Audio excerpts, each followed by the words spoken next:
Hey everyone, welcome back to my channel, and this week we absolutely have to talk about Love Island USA Season 7. The show that honestly took over the world the last 6 weeks, but as someone who has watched Love Island, UK, US, Australia, this season felt like a parody of what the show is supposed to be, and I really want to talk about it and kind of explain why I think that is. Also, I'm gonna address the elephant in the room, my lack of cosplay this week. Don't worry, next week I'm doing something so good. I cannot wait for you guys to see it. So definitely stay tuned for that. But I did not want to do this video with my shirt off and pretend to be an Islander. Like, so sorry. That's just not my journey right now. But with all of that being said, let's get into it because I just feel like this season missed the mark, and maybe not for the reasons you guys are thinking. I will say, following the success of Love Island USA Season 6 was always going to be tough. There were so many new eyes on the series, and some beloved Islanders like PPG and their men skyrocketing to fame after getting out of the villa, so producers knew that they had their work cut out for them.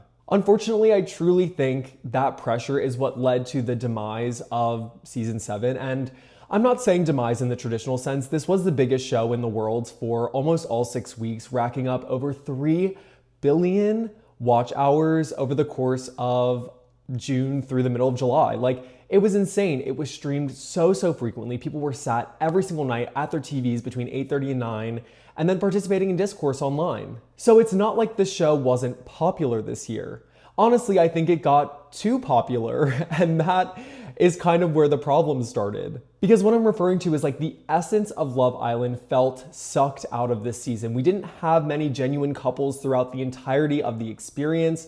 It really felt like a parody show for 5 out of the 6 weeks. The last 4 to 5 episodes really felt like Love Island to me, but up until then, like, we were scratching and clawing onto these couples, these people, trying to figure out like how they could be salvaged in our heads. And as a reality TV stan, I was entertained. Like, I was entertained all 37 episodes. I was sat ready to see Huda's crash out. I wanted to see her and Jeremiah break up. I wanted to see the games and the mess, and that was all there. It just felt like there was no love on Love Island, at least until the very end. And up until that point, it was just a stunning reality show where people legitimately competed for $100,000 because it felt like some of these Islanders were trying to play the game a little bit too good to just win the money and then get famous and move on. From producers leaning into fanships, crash outs, social media cancellations, scamming rumors, and 2 Islanders needing to literally be removed from the villa, let's get into Love Island USA Season 7 and its downfall. One of the main talking points of this season was the social media discourse that surrounded it. After every single episode, it's common practice to go on and share your thoughts, but with so many new eyes on the series, a lot of which had never seen Love Island before, it was really a mixed bag of how people viewed all of these Islanders. But there were so many instances where it was taken too far, and it really even got to a point where producers had to issue a statement before one of the episodes. I think it was during or after Casa, about being nice to the Islanders and only spreading positivity and not hate. They also showed a disclaimer during the episode, which is something that I don't think any Love Island franchise has done before, to encourage fans to stop sending hate comments. I will say the timing of this was really interesting because it occurred right around Vanna. One of the Casa Islanders' appearance was getting ripped to shreds on social media, and she was a big target that week. There were other Islanders earlier in the season that were subject to so much criticism, such as Huda during her crash out era, and I think that producers were really trying to hold out for as long as possible before they issued any sort of statement because they didn't want to involve themselves. This is kind of an experience in itself. And with Huda's concerning behavior, they really tried to kind of ride that one out, which in the end, it did seem like Huda did grow throughout her time in the villa, but it got to a point where they couldn't ignore it anymore. And with the constant comments about Vanna's appearance, that is, I think, the straw that broke the camel's back in what forced their hand into posting a statement. Another point I really want to make is the idea of these social media handlers, which took to new heights in Season 7. Now, when people go into the villa, of course they're going to be on television and watched every single day, and that is a big opportunity to gain a following. But when you're not posting on social media, you're less likely to get people to follow you. So there's this idea where when someone goes on a reality television show, it doesn't have to be Love Island, they have friends, family, their team managing their social media to encourage people to follow them. But this year it was clear the handlers were not playing any games. People like Sierra had some of her social media friends run her account, and they ended up having a Cosmo article done on them. Like, they were getting millions and millions of followers throughout the course of the season because of the funny memes and gifs and captions that their friends and family would write. And normally this wouldn't happen while the person was on the show. It would happen after, of course, when they got their phones back. But during Love Island this year, these people were getting massive followings because of the fact that they had handlers. But there is a flip side to that, and it was very, very nasty, with people leaving hate comments on all of the social media accounts of the Islanders because they're still being run and active by people in their orbit. It opened up a whole nother host of criticism that they wouldn't have been subject to if they didn't have a handler. And it's really interesting to me that the US franchise still does this, because in 2023, Love Island UK actually had a rule put into place where you cannot have a handler take over your social media while you're in the villa, and you have to have all your comments turned off. And while that isn't a perfect solution whatsoever, I think it does kind of help minimize the noise, especially when these Islanders get their phones back and can see literally millions of hate comments. Like, having their own social media comments turned off, I think, can quiet that noise a little bit, because then you have to go searching for it. Whereas if you get your phone back and just go on your Instagram, you'll see all the notifications of people spreading hate. So I don't know. I think that that is something that should be implemented, especially after this season, because of the way this fandom took things too far every single time, without a doubt. And I love that fans were really involved and were sat every night, and we kind of created this Love Island community. I thought that that was great, but the way that they were speaking about these Islanders on social media, like, at the end of the day, it's Love Island. It is a reality show. It is not that deep. No one needs to like off themselves. Like, seriously, there were so many unwell statements being made. There's also a lot of drama being like artificially concocted, like that screenshot that went really viral of Shelly and Ace saying that they like scammed their way into getting on the show. It was a close friend's Instagram story that ended up going viral, but it was really edited. However, it did say the person was a friend and knew that they were playing the game, and they had actually been dating outside of the villa for 5 months prior and were pretending to be apart to then like grow this connection and then win the show. And while the two of them did meet prior to Love Island, they actually said that in the first episode they'd met outside of a club in New York City, there was no truth to that Instagram story and that rumor that was being spread. And that also happened a couple other times with, I think it was a statement made by like Huda's baby daddy that ended up being like an edited screenshot, and a few other things that I honestly can't remember off the top of my head. All of this, like, honestly was probably the reason we didn't get movie night or the tweet challenge. It would have added a lot more fuel to the fire, and that honestly is the last thing we needed because of how toxic the fandom was. I will say, as someone who really likes Love Island, it is a shame that we didn't get to see those challenges, because I think it would have been really interesting at least to see the Islanders' reaction to the fact that people loved like Nicolandria and how loved Amaya was on the outside. But in terms of movie night, that honestly would have been a train wreck in itself. And just in general, in the Love Island cinematic universe, movie night's kind of a new thing. It started in season 7 of Love Island UK and was implemented in season 5 of Love Island USA. So like, it's not that old.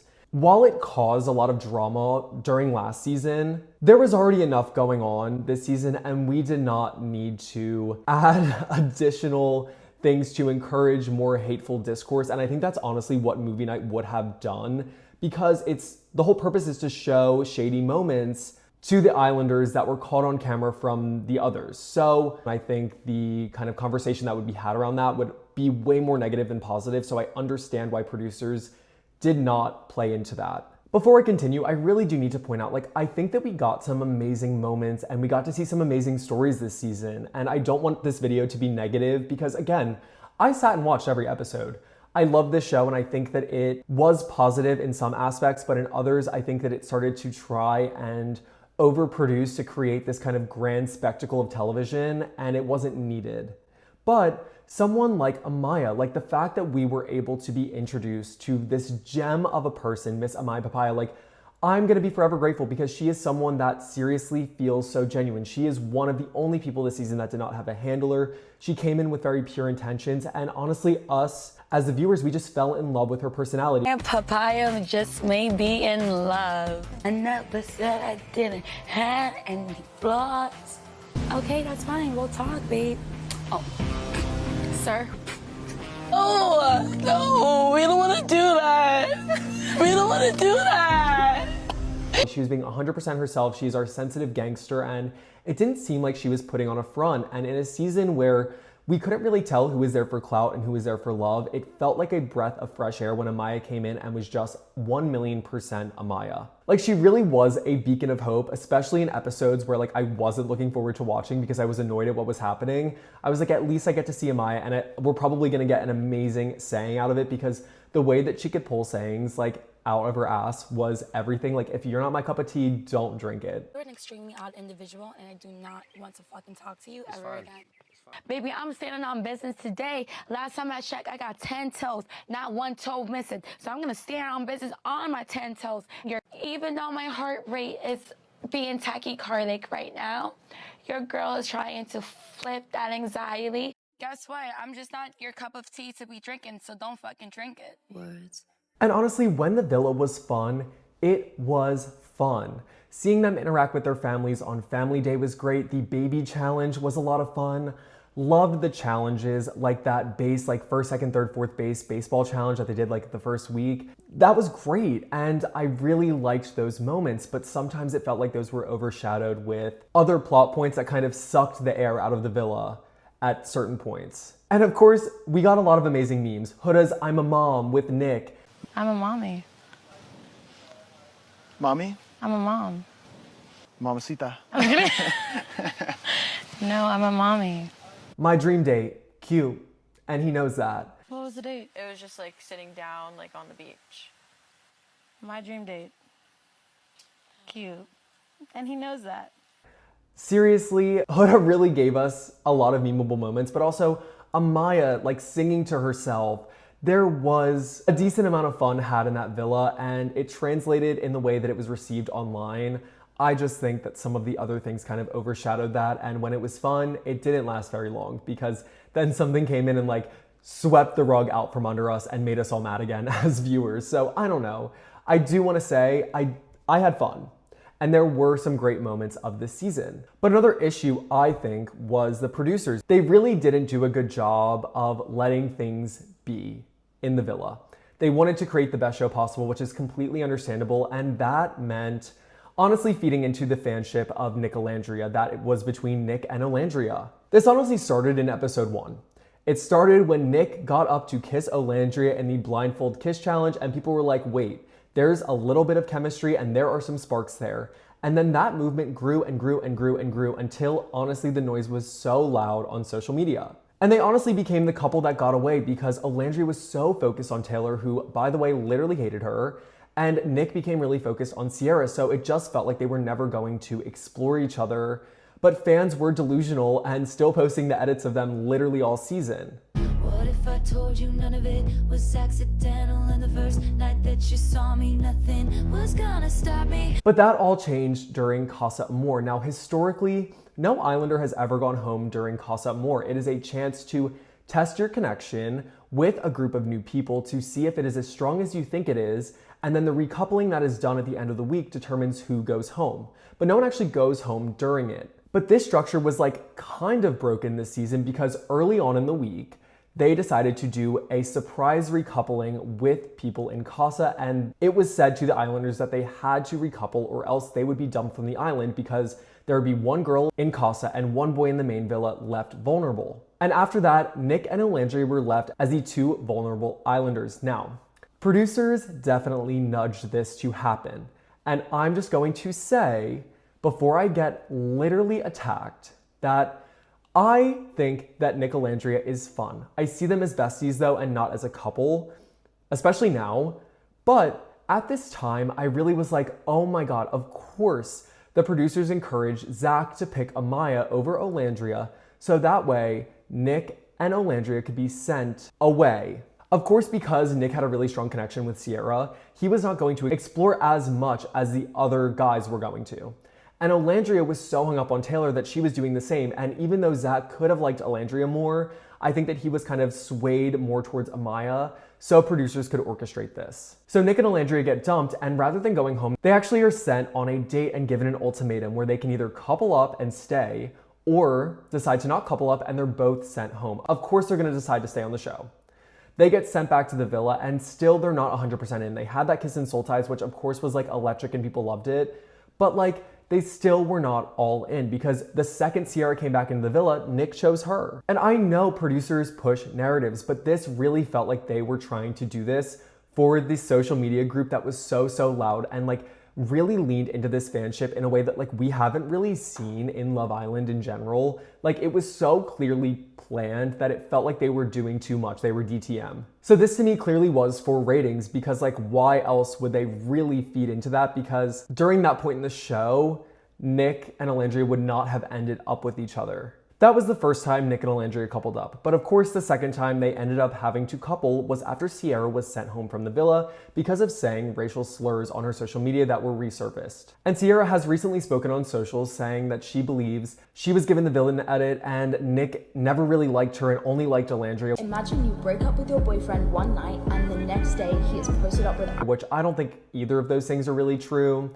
I don't think that Sierra got the villain edit. I think that like Love Island was editing her and Nick to be the winner because there was such a lack of genuine connections that like they were grasping at straws to see how they could spin one of these couples into a winning one, and they chose Nick and Sierra. But after the slur thing, they chose to send her home, which I truly believe is the right decision 1000%. And of course, Nick and Alandria are gonna wanna stay till the end, so why would they not couple up? And that is my thought on that.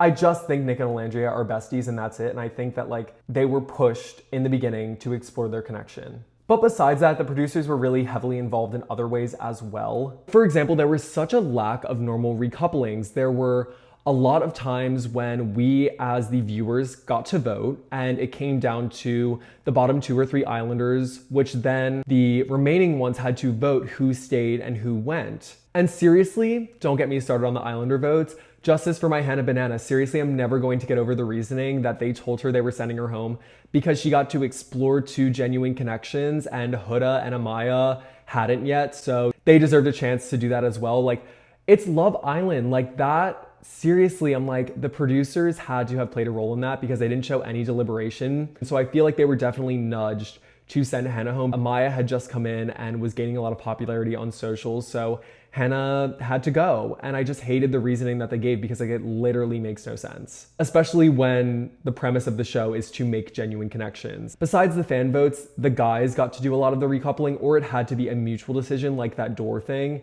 So it felt really weird that they weren't doing the normal sort of recouplings that we're used to seeing on the season. Like the first time the girls actually got to recouple and choose the men was within the last week of the show. Which of course I do think goes back to the fact that there were really not a lot of genuine connections seemingly forming on this show. It truly felt like there was less romance, and even couples that started on day 1 together really struggled. I mean, I'm definitely talking about Taylor and Alandria here because again, Taylor never liked her and just didn't have the balls to say it. And this lack of connection definitely showed in the fact that there were barely any dates. The first one was with Huda and Jeremiah at that water park. And the second actual date was with Nick and Sierra when they decided to close off, which was like a day or so before Sierra got kicked off. I'm not counting the 3 dates that Jeremiah and Iris, Pepe and Hannah, and Jalen and Alandria went on because we chose that as the viewers. They didn't choose that. So that was us being messy and not producers trying to create the genuine connection storyline. That's honestly when Iris and Jeremiah had Huda's dream date. Cute.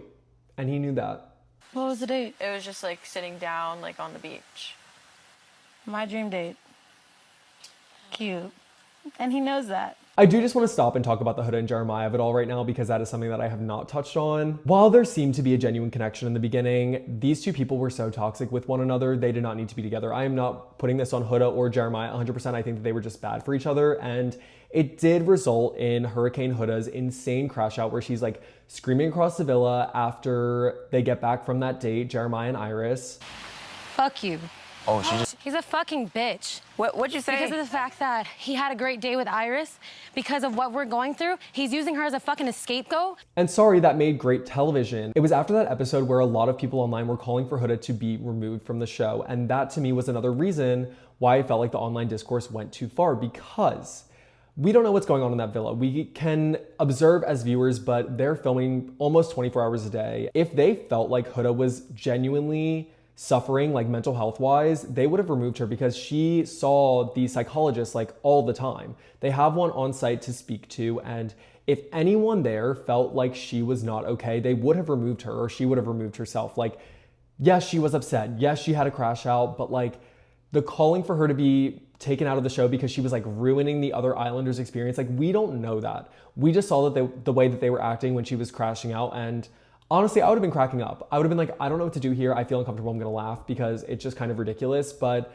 I wouldn't say that like she ruined everyone else's experience, especially because like, sorry, it made good TV, and they all knew that as well. Going back to the lack of genuine connection, I think from the get-go, it was really hard to discern who was there to find love and who was just there for clout and to gain a social media following, because they cast a lot of influencers. Ace had over 1 million TikTok followers, Huda, Vanna, they both had over 500,000. Taylor was modeling. There were screenshots that came out that said that he was only on the show to further his modeling career. Like, it was really hard for the audience to get on board with some of these people because it just seemed like they went on for clout. And me personally, like, that's kind of how I viewed Ace. After I saw how he was playing producer, it was very much like he was trying to orchestrate situations, telling the other guys what to do, and it seemed like he was trying to craft his own story to make sure his storyline really had this whole arc by the time he thought that he would win the show.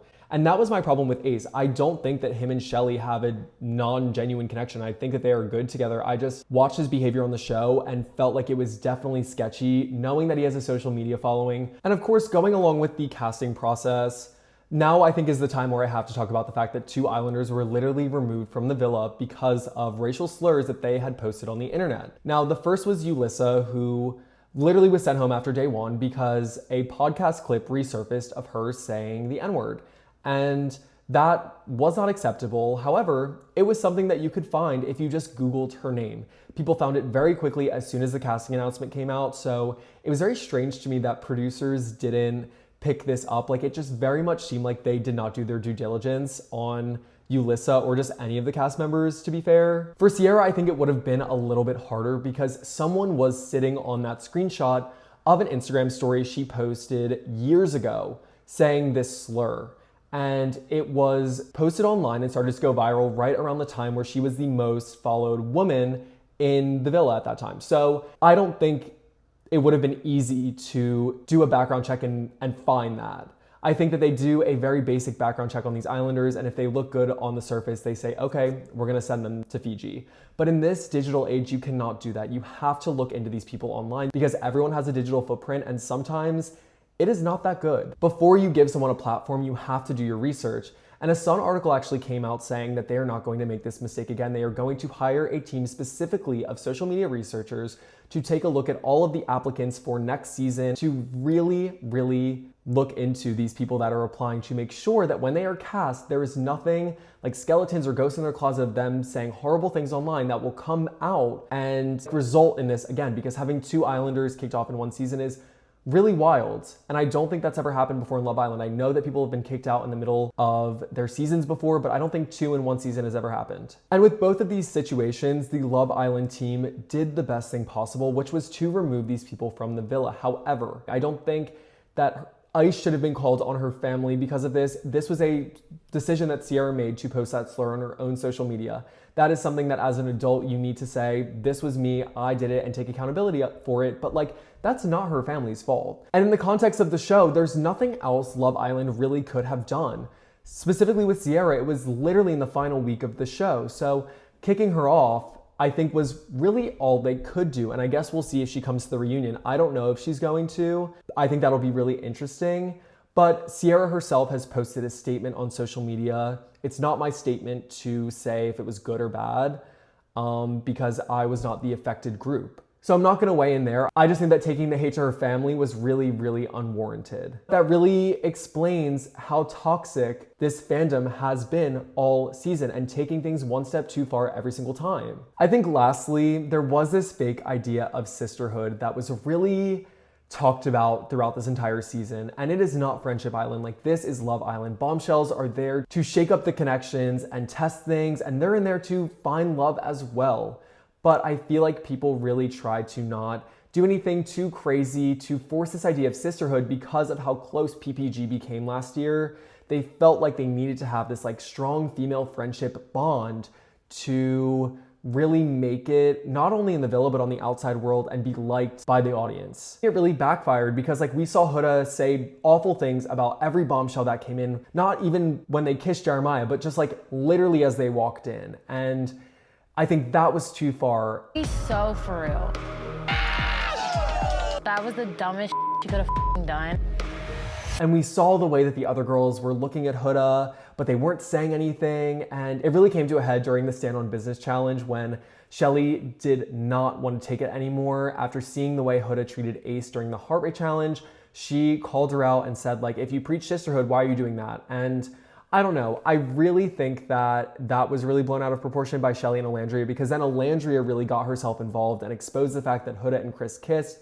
And it was really messy, but it really showed that like there was no sisterhood in that villa and it was all just a guys. In my opinion, it showed like there were friendships. Like Shelly and Alandria are very close friends. We saw the way they stood up for each other, but like there was no true full sisterhood with all the girls. And I don't think it needs to be that way. Like I don't think you need to come out of the villa with like your besties. I think you're there to find love, and if you find love, that's great, but you don't need to play the nice girl all the time, because then you see that it leads to something like this where it comes to a head and you can't hold it back anymore. People don't vibe sometimes, and that's okay. So I think all in all, while the season was a success rating-wise, I really do think things need to change moving forward. The handler thing really needs to be taken care of. I believe that these Islanders should have their comments turned off and not have anyone run their social media. And I do believe that that is probably something they're going to implement before next season. I think the background checks need to be there. Social media, full sweep of everyone's socials that is being cast on the show needs to be done prior to them going to Fiji. And again, I loved being a part of Love Island. I loved being online and sharing my thoughts with you guys and doing my TikTok recaps and all of that stuff, because it did create community and I loved that. But it got taken too far all the time, especially on Twitter and TikTok, to the point where like Love Island specifically asked for us to stop.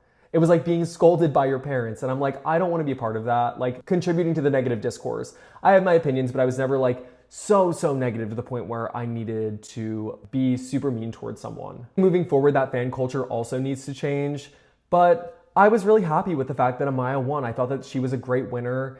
I think her and Brian had a good connection, and especially coming down to the people in the finale, I think they should have won. Chris and Huda should not have won, Iris and Pepe should not have won, and Nick Alandria should not have won. Amaya was the most genuine there, along with Brian, and they had a great connection and they wanted to explore it. And while everyone loved Amaya individually, I do believe that after seeing Brian stand up for her during the Stand on Business challenge, that he was the only person in that villa that truly could handle our sensitive gangster. So those are my thoughts on what went wrong during this season of Love Island. I really would like to hear your thoughts because I find it so interesting to see everyone's takes on this show. Do you think Nick Alandria's like hand was forced via producers? I know that's like a really hot topic. I do, and I told you guys why I think that, but I don't think that they are bad together. I do believe that they truly get along. And with all of that being said, this Love Island stuff is going to go on until the end of August when the reunion airs. Like, these people are now out of the villa. They have their phones back. They're hanging out in real life. They're going on podcasts, and there is a new story every single day. And I think that that is interesting as well. But I will say the social media stuff needs to cool down, and it kind of has. I think it's mellowed out a little bit. So we'll see how that kind of translates when it's time for the reunion, because I think it's going to be interesting to see who's still together, who's not together, who's gotten in fights, who tried to get along but couldn't. And I think we're gonna find all of that out in August. And I think Andy Cohen's going to be asking the real questions that we all wanna know. What were your thoughts on Love Island USA Season 7? Please let me know down in the comments. Please like, comment, subscribe, share with your friends. And don't worry, I'm gonna be back in cosplay next week. Like literally don't worry. Next week it's going to be so good. Honestly, drop your guesses in the comments because I am so excited for this, and have a great week. Love you guys.